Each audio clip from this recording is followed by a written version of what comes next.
You're listening to me right now because you're craving some type of adventure that will shake things up in your life. Something that will ignite your passions and leave you feeling more transformed from who you are right now. So you have this itch to solo travel, but there's still something potentially that's holding you back. If that's you, you're in the right place. So let's go dive in to the questions.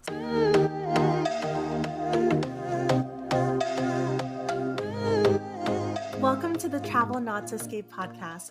I'm your host, Jolene on the Go, solo female traveler and creative entrepreneur. Think of me as your skydive instructor, empowering you to take the leap into solo travel to push past your fears and transform your life. Join me every Tuesday as we explore the world of solo travel with purpose and discover how you can use it for your personal transformation, learn how to make meaningful connections around the world, and reignite your spirit of play. We aren't just talking about traveling to find ourselves anymore. We're all about doing the work to understand who we authentically are, breaking through our limiting beliefs, and taking the leaps to manifest lives we are excited about. Through interviews, solo episodes, and meditations, each episode is packed with practical tips, strategies, and inspiring stories from guests who have transformed their lives through solo travel. Whether you're a seasoned traveler or just starting out on your journey, the Travel Not to Escape podcast is here to inspire and empower you to solo travel with purpose. Strap on your helmet. We're about to jump headfirst into the journey of a lifetime.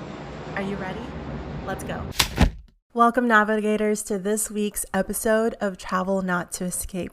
And this week, we're doing a solo episode, so it's just me. But I really wanted to cover this topic because it's something that comes up a lot, and we are on our 40th episode this week as well. So I want to make sure that I can give you all some actionable tips and resources, since we have been talking about solo traveling and solo traveling confidently throughout all of these episodes with the guests. So if you haven't gotten the courage yet to take the leap, I want this episode to give you some actions that you can start doing to get a little bit closer to that goal of yours to solo travel.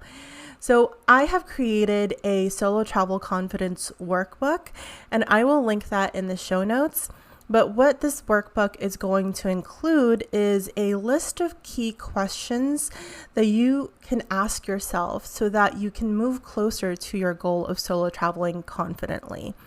And in this episode, we're going to go over the workbook and all of those questions and give you a little bit more context so that you can actually, paired with this podcast episode, apply some of these questions to your travel planning and take that leap on your own. You're listening to me right now because you're craving some type of adventure that will shake things up in your life, something that will ignite your passions and leave you feeling more transformed from who you are right now. So you have this itch to solo travel, but there's still something potentially that's holding you back.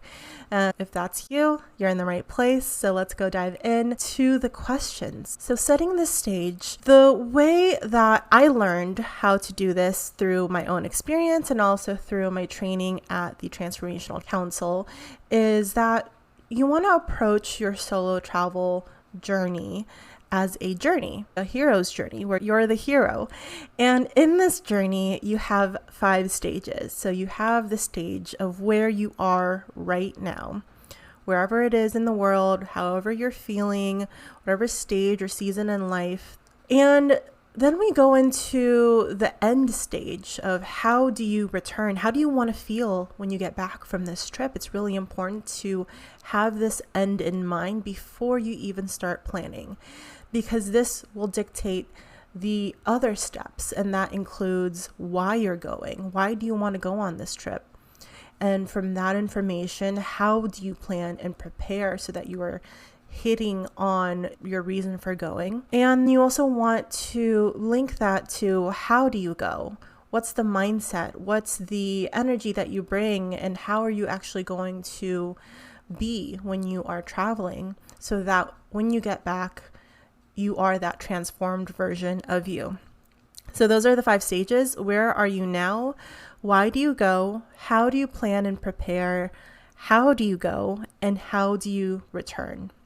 So we're going to fill in some of these right now? So the first part is, where are you now? So in the workbook, I ask you to take a step back. So let's do that now and ask yourself, where are you right now? And this might not just be your physical location, but your actual current state of mind. What are you seeking from your travels? So I like to ask specifically, what are some adjectives that would describe how you are feeling at this moment? Are you burned out? Are you restless? Unfulfilled? A prior client of mine, she put happy. She was happy at the moment, but she was also uncertain and she was also unmotivated. We'll dive into a few more defining adjectives as well. Another thing that will be really great for you to understand in this first question is, what are your core values?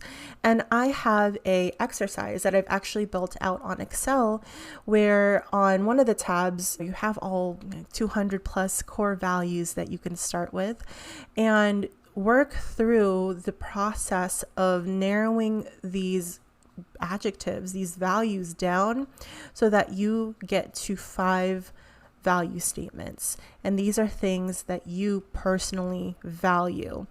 This is really important because what you value is different from someone else's values. And this is going to be interlaced through your solo travel and also going to influence whether or not you're going to enjoy your solo travel experience. There's a lot of itineraries out there. There's a lot of blogs, a lot of things, a lot of activities that you can do on your trip. And what a lot of people end up doing is they have this bucket list destination. They'll pull up an itinerary and they will try to fit themselves into that particular destination or itinerary without realizing it's not really lining up for them in terms of what they're looking for, in terms of their personal style and travel, because they might not know what your personal style and travel is. So that's exactly what we're trying to figure out in these series of questions. So for me personally, I value freedom, playfulness, community, impact, open-mindedness, and the way that I travel reflects these core values of mine. So it's important to understand, what are the things that you value? Do you value adventure, or do you value stability and safety?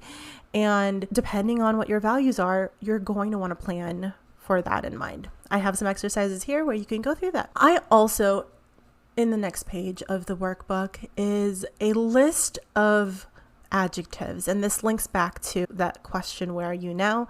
There's a list of adjectives, 2 pages worth of adjectives that you can look at here and select, see which ones resonate with you.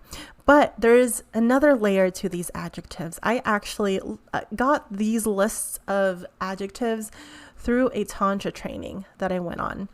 And this Tantra training gave us this list afterwards. It's a great starter because I think that there's potentially this is a misconception that men are supposed to be fully masculine and women are supposed to be fully feminine, but we actually have masculine and feminine within us, and we need to balance those energies. So these adjectives go through words that describe that masculine energy as well as that feminine energy, but even another duality, which is healthy versus unhealthy versions of the masculine and feminine. And then we also have the light versus dark versions of the masculine and feminine, and the worldly versus divine version. So some of these adjectives, you start to understand where are you at, not just from a surface level of, oh, I feel fine, but actually giving you the words and the tools and resources to describe exactly how you feel and where you might feel off balance. So for example, one of the things when I went through this Tantra training was I felt like I was procrastinating a lot, and I just felt like, why am I not getting enough things done? And on one hand, I felt very playful, very light, but then on the other hand, I just felt very stagnant. And I didn't realize that once I actually started to map how I was feeling against the masculine, feminine, divine, worldly, light, dark, I was able to pinpoint exactly what part of me felt off balance so that I can start to balance it.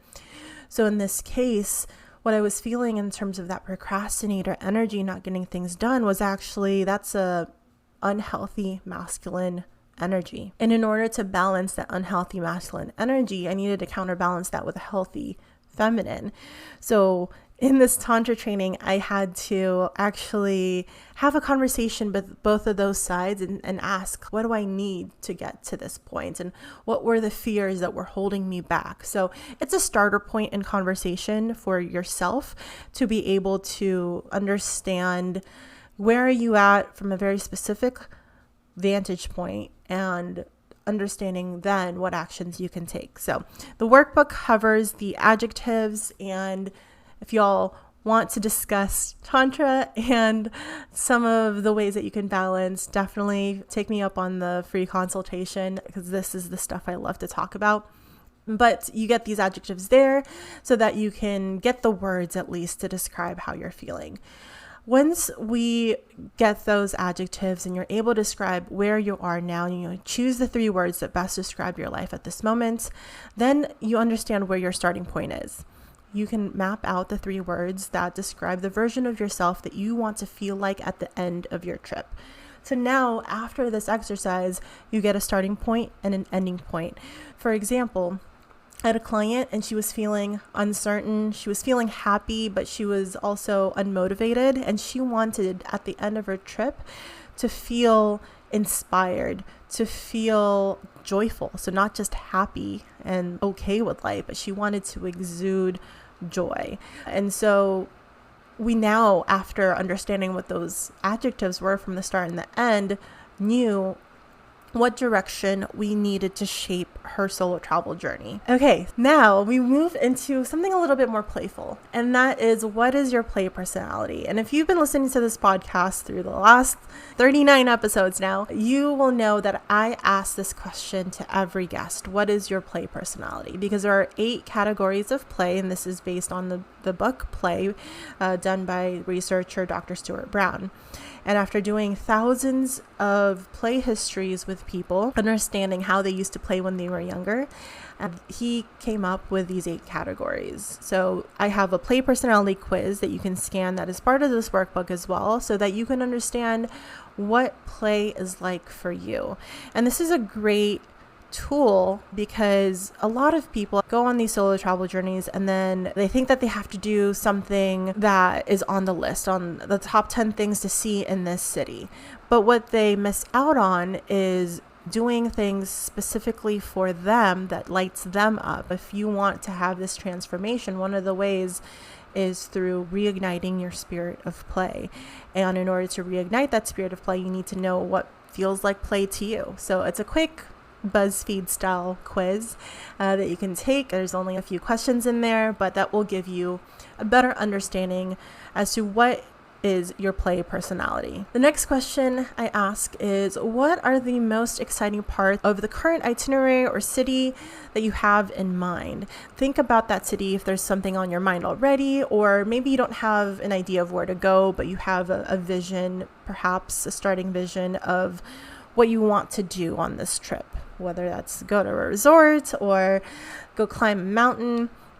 What is exciting? What is the exciting part of this vision for you? So in the case of my clients, we had started off with a itinerary in Argentina, and she wanted to go because she wanted to challenge herself. And one part of that challenge was hiking through Patagonia. So what is the most exciting part of your vision for this trip? And have that on here. Write it down.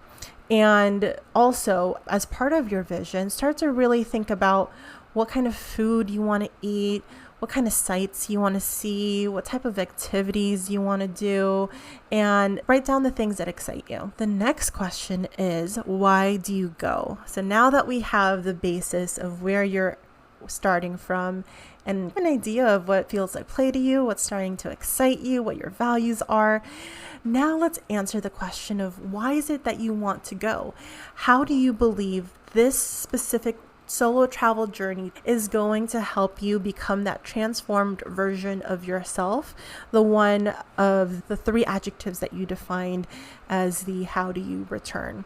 So if you're starting off uninspired and you want to come back inspired, how do you think this specific trip is going to help you become inspired. And you don't have to have the right answers. There are no right answers, but just write down what your intuitive feeling is in regards to this transformation you believe this solo travel trip is the missing piece. So now we get into step 3, which is how do you plan and prepare? This is going to dive into a little bit more of logistics and planning, but specifically, we aren't just going to go through some logistics, we're also going to go over some of your comfort levels and your desires so that you can build this experience out based on meeting yourself where you are right now.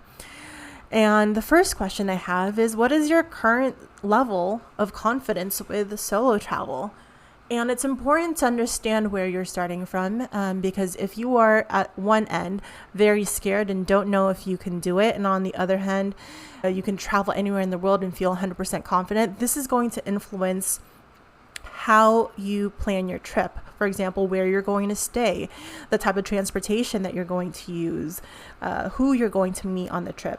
It's good to give yourself this range to know where I'm starting from by asking, what is my current confidence level with solo travel right now? And then the next question that I ask is, who are 2 to 3 people that are in your life that are supportive and that you're comfortable reaching out to for life updates while you're on your trip, or if you need uplifting support?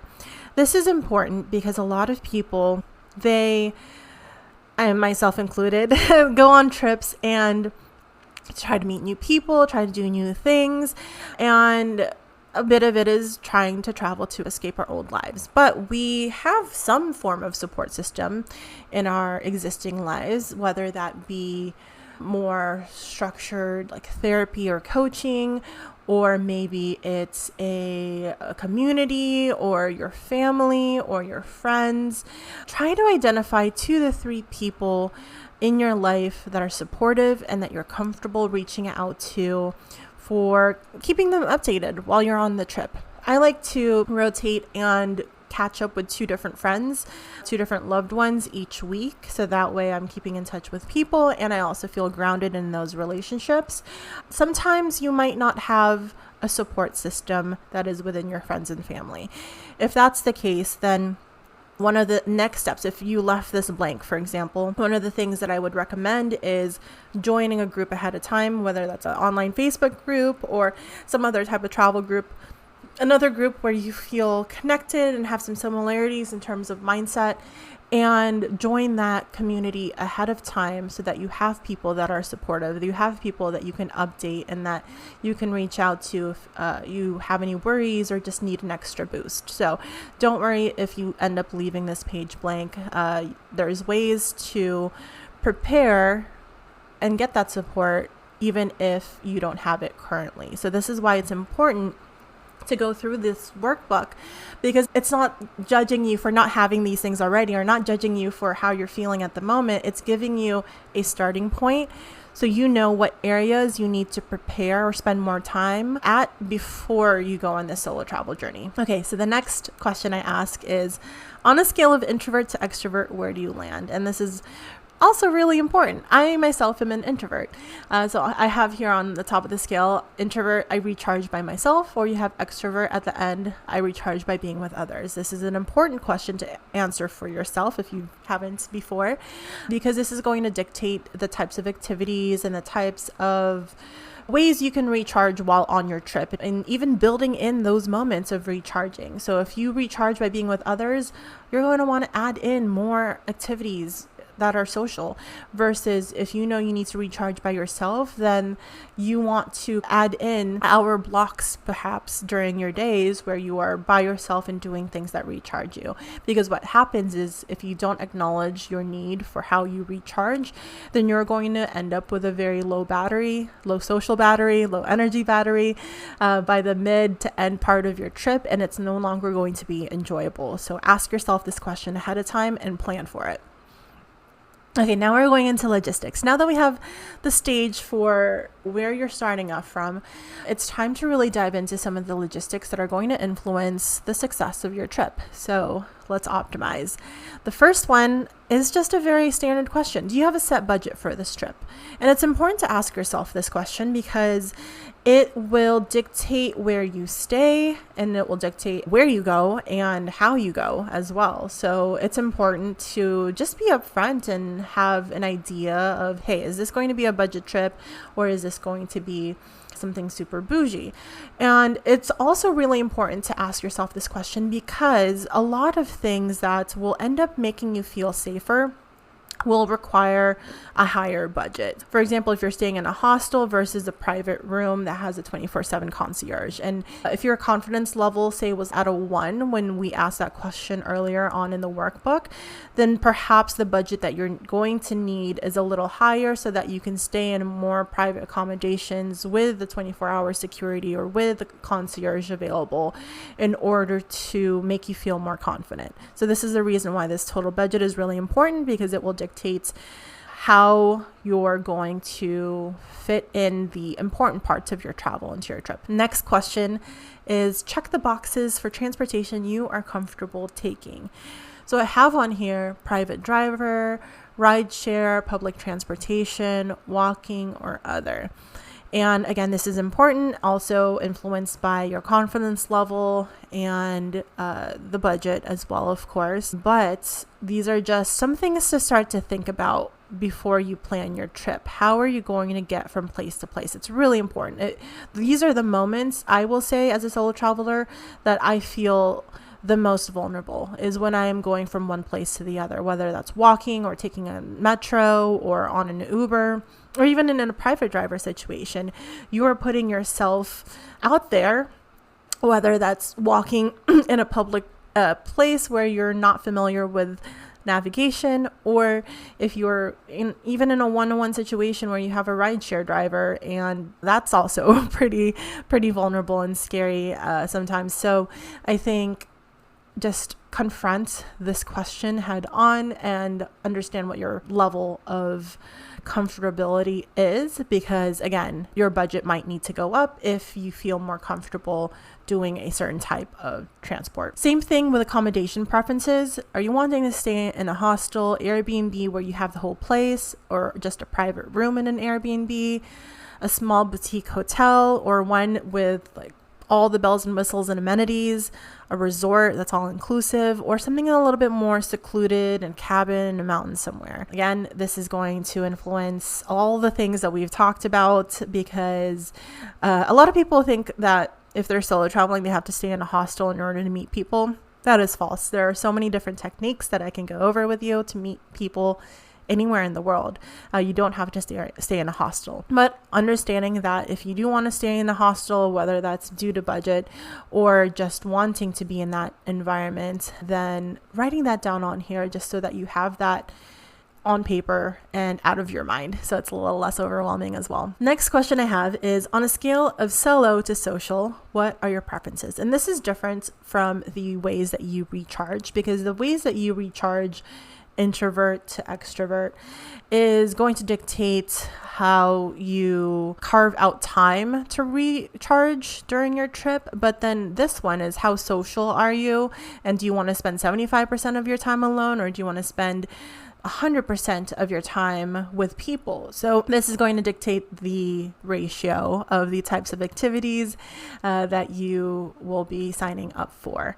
So maybe you do a lot more solo activities versus social activities. Even if you're an extrovert, maybe sometimes you do want to have more of a solo adventure. So this is what this question is getting at. And then the next one, which is, select your top 3 statements that resonate most for this trip. This is important because I think there's a lot of different ideas. When people want to go solo traveling, there is no one way to go solo traveling. Everyone has a different expectation or a different need, again, based on the transformation that you're wanting to go on. And there's so many different ways to travel. So just, this is another question so you can identify what is your particular way that you are drawn to for travel. I have some statements like, Discovering hidden gems and off the beaten path locations is essential for my travel. You also have, I'm interested in travel experiences that allow me to engage with local wildlife and ecosystems. Another one here is meeting and interacting with new people while traveling is a priority for me. Again, going back to the social aspect. I'm drawn to destinations rich in history and cultural experiences that allow me to immerse myself. I prioritize travel that involves attending cultural festivals and events, going to lesser known destinations, and learning about unique customs and traditions. You also have, I seek travel adventures that revolve around culinary exploration and food experiences. I want to try all the different types of foods and also local cooking classes. I have a few more on this page, but you all get the drift.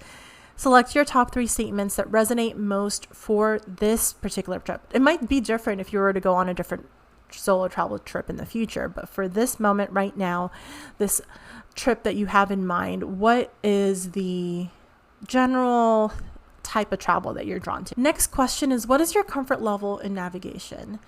I have this in here because this is one of the top fears that come up for people. I get lost in my own neighborhood is one end, to I can figure anything out at the other end. And if you are more of that, I get lost in my own neighborhood, I don't know how I'm going to navigate, how am I going to do this in a different country where I've never been.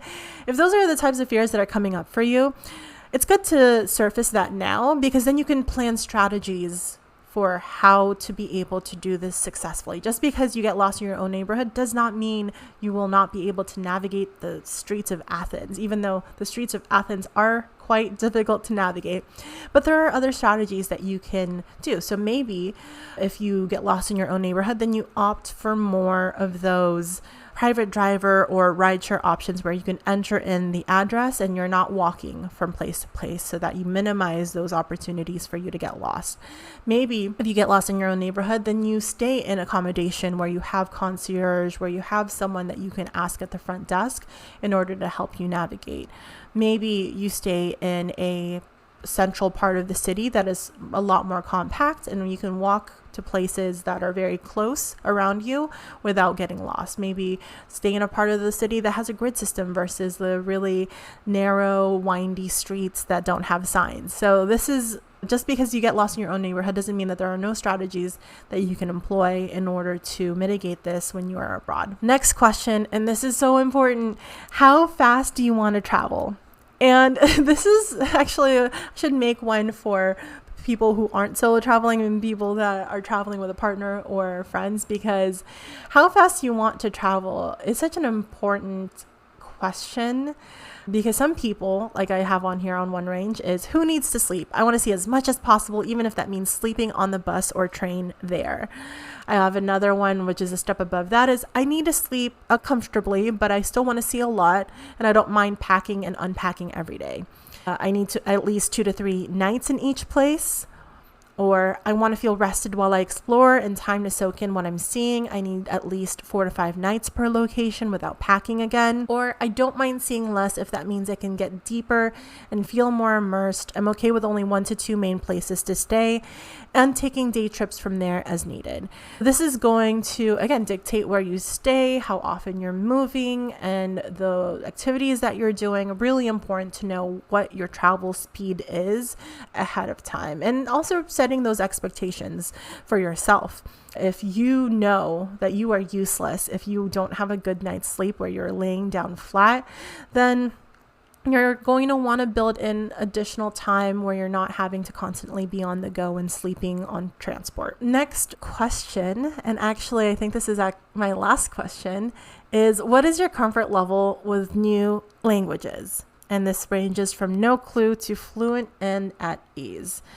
This is a top question that a lot of people are scared about because there's a lot of languages out there and communication is really important, especially when you're already going somewhere new and you want to meet people and you want to do things, but everything's literally in Greek or Japanese or whatever language it is that you don't speak. There are, again, ways that you can get around without having to speak the language. I've done it in 40 countries now, so it's about creating a strategy, having, for example, Google Translate downloaded on your phone, and not just downloading the app, but downloading the languages that you will need offline. So it actually will store that language in your phone so that even if you don't have Wi-Fi, you'll be able to translate. And Google has an amazing feature where you can just use the photo or the video feature and have a live translation of your menu by just scanning your phone over it.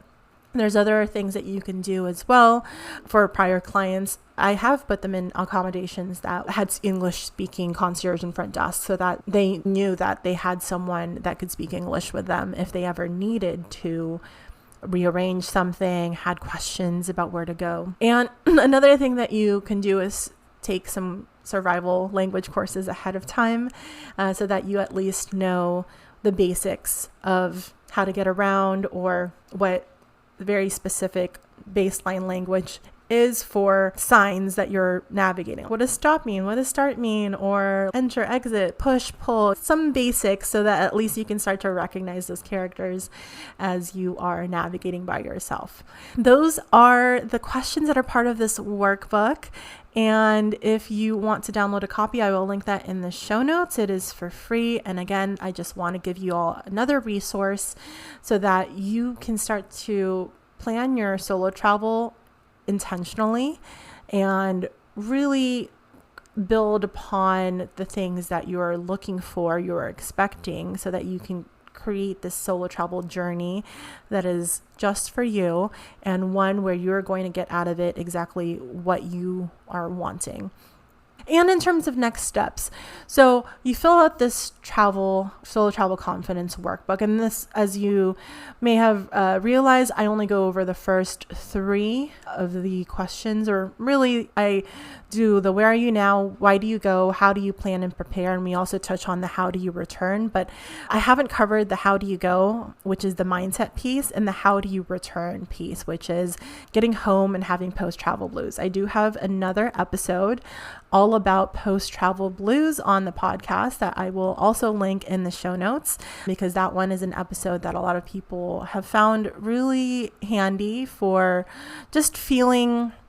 A lot of people feel lost when they get back and they feel not understood by the people that they love. A lot of people have this transformative experience and want to share it with others, but for everyone else, life resumed as normal. So it wasn't as if they went on this life-changing solo travel trip themselves. We go over that in a different episode, which I will also link in the show notes.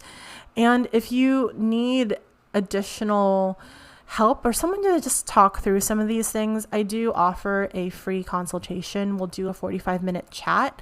No pressure at all. We just go over some of your questions from this workbook and we just chat about where do you want to go? How are you feeling? What is it that you're wanting to get out of your trip? And I will point you to resources or groups or things that you will need in order to actually take the leap.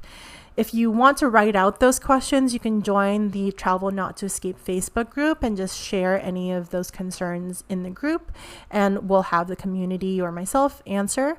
And if you want to get some ideas on where to go, you can also listen to some of the past episodes on here on Travel Not to Escape, or go on my Instagram to see some of the places and some of the destinations that I've been or some of my guests have been to as well. So hopefully this resource, this episode is helping you get a little bit more confidence. And if you do want to dive into this, again, I'm here and happy to help you address any of your concerns. I'm so excited for wherever it is that you all are wanting to go on your first solo travel destination.